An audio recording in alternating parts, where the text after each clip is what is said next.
اللہ تبارک و تعالیٰ نے ایک آیت یوں فرمائی وَلَوْ أَنَّهُمْ إِذْ ظَلَمُوا أَنفُسَهُمْ جَاءُوكَ فَاسْتَغْفَرُوا اللَّهَ وَاسْتَغْفَرَ لَهُمُ الرَّسُولُ لَوَجَدُوا اللَّهَ تَوَّابًا رَحِيمًا۔ یہ آیت ہے پوری، آپ قرآن پاک اٹھا کر پڑھ سکتے ہیں، 5ویں پارے میں یہ آیت ہے۔ اللہ فرماتا ہے جب مومنین اپنے جانوں پر ظلم کر لیں یعنی گناہ کر لیں تو اے رسول یہ آپ کے پاس آئیں۔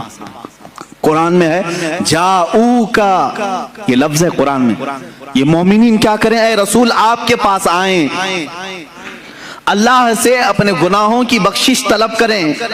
لیکن طریقہ اللہ نے کیسے بتایا؟ پہلے کہاں آئیں؟ رسول کے پاس آئیں، رسول کے پاس آئیں اور اپنے گناہوں کی بخشش طلب کریں۔ وَاسْتَغْفَرَ لَهُمُ الرَّسُولُ، اس پر مزید ایک اور شرط ہے، رسول بھی ان کے لیے سفارش کریں۔ بات سمجھ میں آ رہی؟ جب گناہ ہو گئے وہ جائیں، توبہ اور بخشش کا ذریعہ اللہ نے جو بتایا، قرآن کی بات کر رہا ہوں، جاؤ اے رسول یہ مومنین آپ کے دربار میں آئیں، اللہ سے بخشش مانگیں اور رسول بھی ان کے لیے سفارش کریں، لَوَجَدُ اللَّهَ تَوَّابًا رَحِيمًا، پھر وہ اللہ کو توبہ قبول کرنے والا پائیں گے، رحم کرنے والا پائیں گے۔ یہ آیت ہے۔ اب میں آپ سے پوچھتا ہوں، رسول اگر ختم ہو چکے معاذ اللہ رب العالمین، جیسا کہ دوسروں کا عقیدہ ہے، مردہ ہیں، تو قرآن جو کہہ رہا ہے کہ مومنین اپنے جانوں پر ظلم کریں تو اے رسول آپ کے پاس آئیں، تو کیا کسی مردے کے پاس جانے کو قرآن حکم دے رہا ہے؟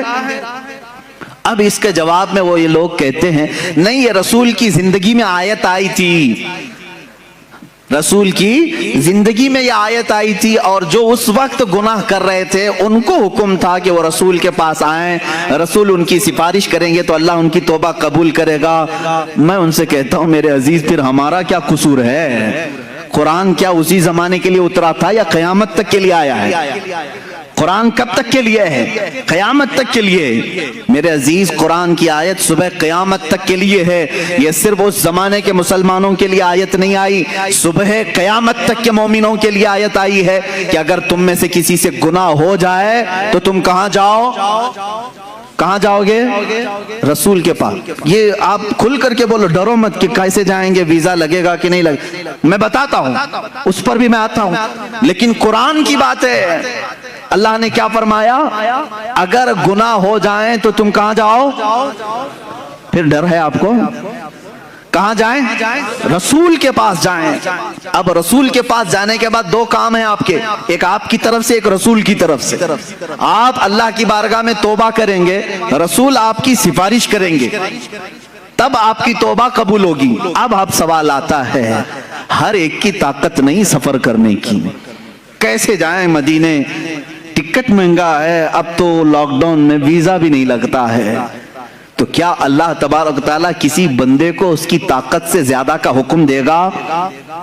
جو تم نہیں کر سکتے اس کا حکم شریعت میں آتا ہے۔ اسلام نام ہی ہے اس چیز کا، اللہ بندے پر اتنا ہی حکم ڈالتا ہے جتنا وہ کر سکتا ہے، جو نہیں کر سکتا اس کا حکم نہیں آئے گا۔ اب تم سب لوگ مل کر کے کہو گے کہ ہمارے آج جانے کی طاقت ہی نہیں، اور اللہ نے حکم کیسے دے دیا؟ گناہ تو آج صبح بھی ہوئے ہیں، ہم سے دوپہر میں بھی ہوئے ہیں، شام میں بھی ہوئے ہیں، اور اللہ فرما رہا ہے رسول کے پاس جائیں۔ اب اس حساب سے دیکھا جائے تو کبھی ٹکٹ ملے نہ ملے، کیسے جائیں رسول کے پاس؟ میرے عزیزو، پھر تمہیں حیات النبی کا عقیدہ اور حاضر و ناظر کا عقیدہ لینا پڑے گا، لینا پڑے گا۔ اے عزیز، اللہ نے تجھے کب کہا کہ تو چلتے ہوئے، سفر کرتے ہوئے، اس طرح اڑتے ہوئے، ٹرین میں، بس میں آ جا رسول کے پاس؟ اللہ نے یہ فرمایا بس تو رسول کے پاس آ، چاہے جسم کے ساتھ آ یا تصور کے ساتھ آ، چاہے جسم کے ساتھ آ یا تصور کے ساتھ آ، ہم تو کہتے ہیں حاضر ہیں۔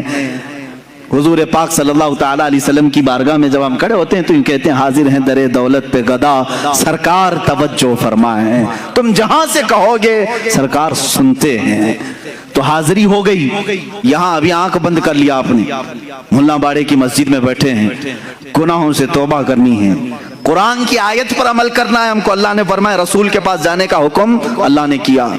اب میں یہاں بیٹھا چل کے جانے کے لائق نہیں، آنکھ بند کر لیا، منٹ بھی نہیں لگے مدینے پہنچ گیا۔ منٹ بھی نہیں لگے. یہ کتنی تیز حاضری ہے. بارگاہ رسول میں کھڑے ہونے کا تصور لے آیا اور پھر سامنے اپنے رسول کو حاضر پا کر کے اب توبہ کرنا شروع کیا. استغفر اللہ ربی من کل ذنب واتوب الیہ. اللہ تو نے فرمایا گناہ ہو جائیں تو رسول کے پاس آ جا. میں آ گیا. اب تو نے فرمایا بخشش طلب کر مجھ سے. میں نے بخشش بھی طلب کر لی, استغفار بھی پڑھ لیا. تیسرا کام ہے اب رسول کا. اللہ کے رسول سفارش کریں. اب رسول کے پاس تمہیں کہنا ہوگا اے اللہ کے رسول, حکم خدا پر میں آپ کے پاس آیا ہوں اور حکم خدا پر میں نے استغفار بھی کر لیا. بس آپ کے استغفار کی, آپ کے سفارش کی دیر ہے اور اللہ میری توبہ قبول کرے گا. یہی تو عقیدہ بریلی کا امام بار بار تمہیں کہہ رہا ہے. رسول کریم صلی اللہ تعالی علیہ وسلم کے دربار میں آؤ, یہاں میرے عزیزوں گناہوں کی بخشش طلب کرو اور رسول بے حساب دیتے ہیں اور اللہ تبارک و تعالی ان کی سفارش کو سنتا بھی ہے اور بندوں کو